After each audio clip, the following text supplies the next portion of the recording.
What if you were to take a train journey and the destination was you?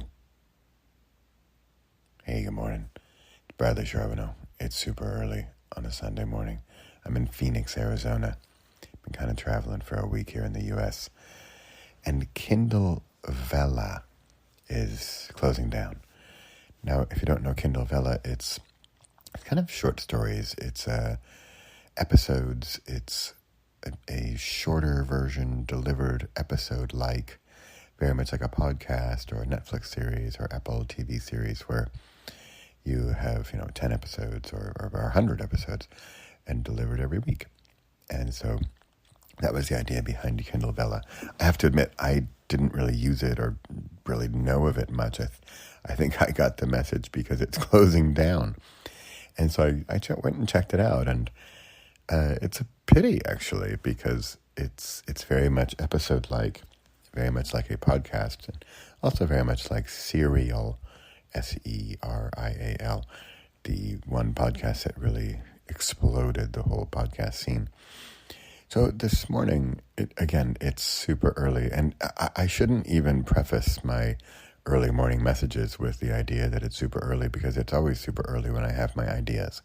And that's just a shout out to what I'm going to talk about here for the next few minutes. And that is getting to know your creative self. And if you don't feel like you know your creative self, how to get to know your creative self better. And while you're at it, why don't we get to know your rational self and your emotional self and your mind, heart, and gut, and your mathematician and your magician combining into your mathemagician.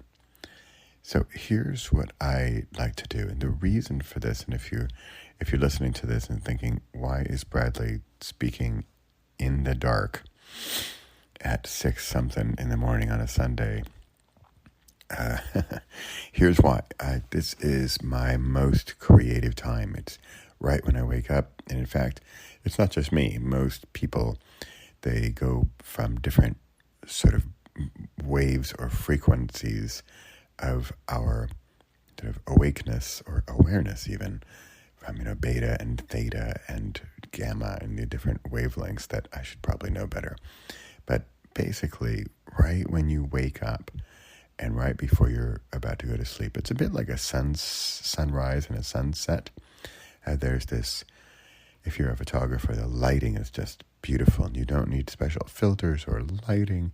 You just use a natural light. And so very much along those lines, this is the way it works in the mornings and in the evenings before you go to sleep. There's a period of clarity where you're in between being awake and being asleep, and your thoughts and your mind and your heart and your gut sort of can combine, and you get some serious clarity. So this happens for me pretty much every morning, although I have to say, pro tip here, you have to be aware of it and conscious of it and take advantage of it. And this is exactly why I'm often recording before the break of dawn, because this is when I know my best and strongest and most clear ideas come to life.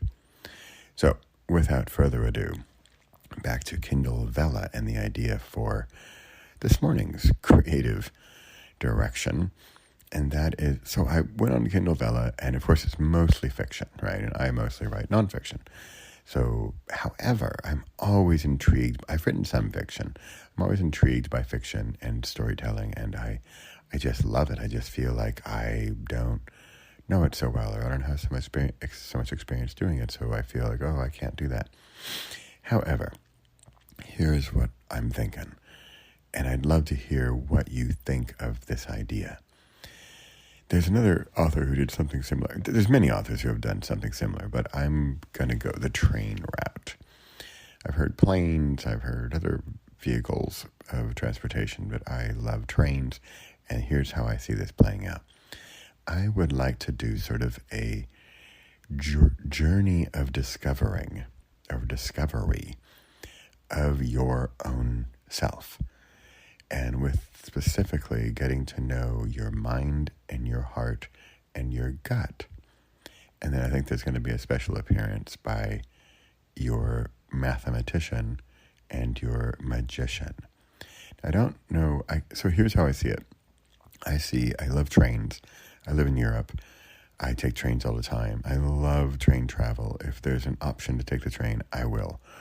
And I'll never forget. Here, you'll get an idea of my personality here. I remember I was in Munich, Germany, and I was going to Prague in the Czech Republic.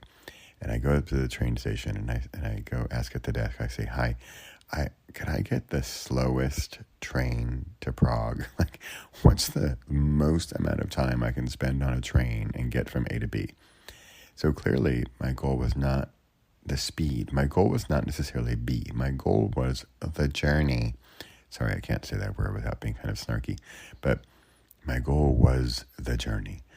And I got to say that's still my goal. I still enjoy the journey often more than the destination. So what am I looking at here? Here's how I foresee it. Let me know what you think. I'd really like to hear what you think about this. If you leave me a comment or in YouTube or on the podcast or anywhere. I'd like you or I or the person, the subject matter, goes on a train ride. And at the various stops along the way, the different parts of our being, and I like to call them also decision-making centers, are going to get on the train. So I would think first it would be mind, and then gut, and then heart, and then gut. So it's like a first stop. Our mind is going to get on. And I think this is where, and I could use some help with fiction and storytelling and tension building and stuff like that. But I think it would be neat for, your mind gets on the train. So how would that work, right? How would you know it's your mind? And so you're going to have a conscious discussion about, oh, that's my mind. I'm going to go pick my brain. I like that. I'm going to go pick my brain.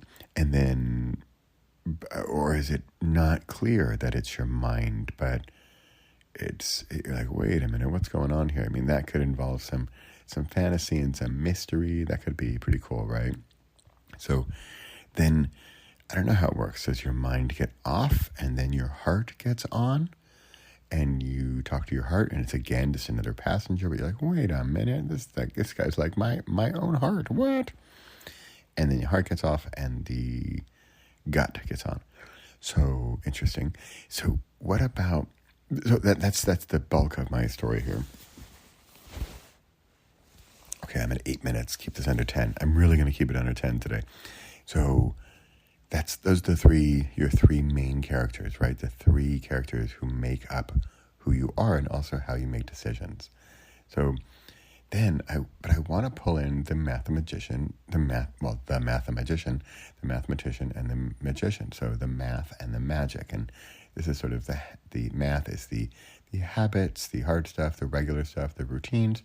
And the magician is more the fun stuff, the wild and crazy stuff, the unexpected, the unknown, the magical world, right? So I want both. And if you know me at all, I want the magic. I love the magic, although I know that it takes math, it takes routine, it takes habit, it takes consistency to reach that magic. And that's sort of the secret ingredient as I see it. So how do those two guys come into the train, right? Maybe it's the conductor. Maybe it's the ticket taker. I don't know. Maybe it's another passenger. I don't know. Okay. I'm at 9 minutes, and I want to wrap this up. So that's my thought. What do you think of making like a fictional story? If I were to make a fictional story of this trip, and I love calling it treasure maps. I love train travel, so I can see, we're going through different, we go through different time zones. We go through different landscapes, depending on, mind, heart, gut. And then how does the mathematician I keep saying mathematician, right? Pretty cool. How does the math and the magic play? Okay. I got to wrap this up. Thanks for listening. Let me know what you think. Do you think this fictional idea, this story would be something interesting to read, or probably even better to listen to as a serial podcast episode? Okay. That's it for Sunday morning early from Phoenix, Arizona. On to Las Vegas next for all week for a writers' conference. Bye for now.